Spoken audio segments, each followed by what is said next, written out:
Prem direction ಅಲ್ಲಿ ಧ್ರುವ ಸರ್ಜಾ ಅವರ KD the devil showman direction ಅಲ್ಲಿ ಬಂದಿರೋ ಈ ಸಿನಿಮಾದಲ್ಲಿ ಯಾವ್ದೆಲ್ಲ ಪಾತ್ರಗಳು ಹೇಗಿವೆ, ಈ ಸಿನಿಮಾದ ಪ್ಲಸ್ ಅಂಡ್ ಮೈನಸ್ ಪಾಯಿಂಟ್ಸ್ ಏನು ಅನ್ನೋದನ್ನ ಇನ್ ಡೀಟೇಲ್ ಆಗಿ ಹೇಳ್ತೀನಿ. ಹಾಗೆ ಈ ವಿಡಿಯೋನ ಯಾರೆಲ್ಲ ಧ್ರುವ ಸರ್ಜಾ ಫ್ಯಾನ್ಸ್ ಅವರು ನೋಡ್ತಿದ್ದೀರಾ ಒಂದು ಲೈಕ್ ಅನ್ನ ಕೊಡಿ, ನನಗೆ ಗೊತ್ತಾಗುತ್ತೆ ಧ್ರುವ ಸರ್ ಫ್ಯಾನ್ಸ್ ಎಷ್ಟು ನೋಡಿದ್ದೀರಾ ಅಂತ.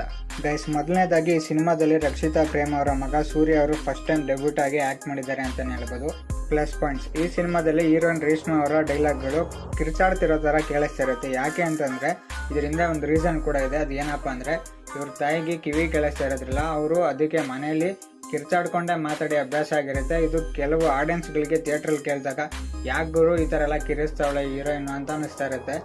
ಆಕ್ಚುಲಿ ಅದರಿಂದ ಈ ರೀಸನ್ ಇದೆ. ಮಚ್ಚಲಕ್ಷ್ಮಿ ರೇಷ್ಮಾ ಅವರ ಕ್ಯಾರೆಕ್ಟರ್ ಅಂತೂ ನೆಕ್ಸ್ಟ್ ಲೆವೆಲ್ ಇದೆ ಅಂತಾನೆ ಹೇಳ್ಬೋದು ಸಿನಿಮಾದಲ್ಲಿ. ಪಾತ್ರಗಳ ಕಡೆ ನೋಡಿದ್ರೆ ಯಶ್ ಶೆಟ್ಟಿ ಅವರ ಕವಿ ಪಾತ್ರ ವಿಲನ್ ಪ್ರೆಸೆನ್ಸ್ ಏನಿದೆ, ಅವ್ರು ಬಂದಾಗ ಒಂದೊಂದು ಸೀನು ಬೆಂಕಿ ತರ ಇದೆ. ಈ ಸಿನಿಮಾದಿಂದ ಒಂದು ಹೊಸ ದೊಡ್ಡ ಪವರ್ಫುಲ್ ವಿಲನ್ ಪ್ರಾಡಕ್ಟ್ ಹೊರ ಬಂದಿದೆ ಅಂತಾನೆ ಹೇಳ್ಬೋದು.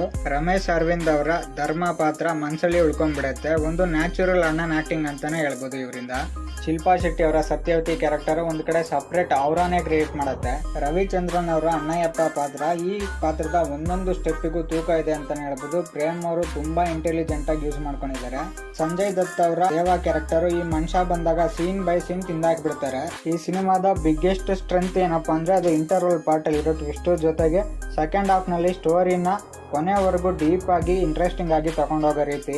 ಪ್ರೇಮ್ ಡೈರೆಕ್ಷನ್ ಅಲ್ಲಿ ಧ್ರುವ ಸರ್ಜಾ ಅವರ ಆಕ್ಟಿಂಗ್ ಎಲ್ಲಾ ತರ ಇಮೋಷನ್ ಲೆವೆಲ್ ನ ಟಚ್ ಮಾಡುತ್ತೆ. ಧ್ರುವ ಅವರು ಈ ಸಿನಿಮಾದಲ್ಲಿ ವರ್ಸಟೈಲ್ ಆಕ್ಟರ್ ತರ ಕಾಣ್ತಾ ಇದ್ದಾರೆ. ಇದರ ಜೊತೆಗೆ ಸುದೀಪ್ ಅವರು 4 ರಿಂದ 5 ನಿಮಿಷ ಸಿನಿಮಾದಲ್ಲಿ ಕಾಣಿಸ್ಕೊಂತಾರೆ. ಇವ್ರು ಬಂದಾಗೆಲ್ಲ ಥಿಯೇಟರ್ ಬ್ಲಾಸ್ಟ್ ಅಂತಾನೆ ಹೇಳ್ಬೋದು. ಧ್ರುವ ಸರ್ಜಾ ಅವರ ಆಕ್ಷನ್ ಎಪಿಸೋಡ್ಸ್ ಅಂತೂ ನೆಕ್ಸ್ಟ್ ಲೆವೆಲ್ ಇದೆ. ಇದಕ್ಕೆ ತಕ್ಕನಂಗೆ ಅರ್ಜುನ್ ಜನಿ ಅವರು ಬ್ಯಾಕ್ ಗ್ರೌಂಡ್ ಮ್ಯೂಸಿಕ್ ಕೊಟ್ಟಿದ್ದಾರೆ. ಜೊತೆಗೆ ಎನರ್ಜಿ ತುಂಬಾ ಸಾಂಗ್ಗಳು ಇದರಲ್ಲಿದೆ. ಇದೊಂಥರ ಡಬಲ್ ಪ್ಲಸ್ ಪಾಯಿಂಟ್.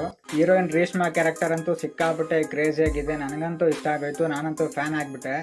ಇನ್ನು ಮೈನಸ್ ಪಾಯಿಂಟ್ಸ್ ಕಡೆ ನೋಡಿದ್ರೆ ಫಸ್ಟ್ ಹಾಫ್ ನಲ್ಲಿ 40 ರಿಂದ 45 ನಿಮಿಷ ಏನಿದೆ ಸೀನು, ಅದರಲ್ಲಿ ಸ್ವಲ್ಪ ಡ್ಯೂರೇಷನ್ ಕಡಿಮೆ ಮಾಡ್ಕೊಂಡ್ರೆ ಸಿನಿಮಾ ಅಂತೂ ನೆಕ್ಸ್ಟ್ ಲೆವೆಲ್ ಆಗಿ ಕಾಣುತ್ತೆ. ಜೊತೆಗೆ ಕೆಲವೊಂದು ಫೈಟ್ ಸೀನ್ಗಳಲ್ಲಿ ಪ್ರಾಪರ್ಟಿ ಯೂಸ್ ಮಾಡಿರೋದು ಕರೆಕ್ಟ್ ಆಗಿ ಕಣ್ಣಿಗೆ ವಿಸಿಬಲ್ ಆಗಿ ಕಾಣ್ತಾ ಇದೆ. ಸ್ವಲ್ಪ ಎಡಿಟ್ ಮಾಡಿದ್ರೆ ಇನ್ನೂ ಚೆನ್ನಾಗಿ ನ್ಯಾಚುರಲ್ ಆಗಿ ಬಂದಿರೋದು ಔಟ್ಪುಟ್. ಇಷ್ಟು ಬಿಟ್ರೆ ಸಿನಿಮಾ ಚಿಂದಿ ಚಿತ್ರಾನ್ನ ಬೂಂದಿ ಮೊಸರನ್ನ ಅಂತ ಹೇಳ್ಬೋದು. First biggest blockbuster of 2026. So ಇದಾಗಿತ್ತು ಹೀರೋ ಧ್ರುವ, ಹೀರೋಯಿನ್ ರೇಷ್ಮಾ ಹಾಗೂ ಡೈರೆಕ್ಟರ್ ಪ್ರೇಮ್ ಅವರ ನಿರ್ದೇಶನದಲ್ಲಿ ಬಂದಿರೋ KD ಸಿನಿಮಾದ ಇನ್ ಡೀಟೇಲ್ ರಿವ್ಯೂ. ಈ ವಿಡಿಯೋ ಇಷ್ಟ ಲೈಕ್ ಮಾಡಿ, ಇನ್ನಾರ ಸಬ್ಸ್ಕ್ರೈಬ್ ಇಲ್ಲ ಸಬ್ಸ್ಕ್ರೈಬ್ ಮಾಡ್ಕೊಳ್ಳಿ. Press the bell icon to get all notifications ಅಂತ ಹೇಳ್ತಾ ವಿಡಿಯೋನ ಮುಗಿಸ್ತಾ ಇದ್ದೀನಿ. Thanks for watching.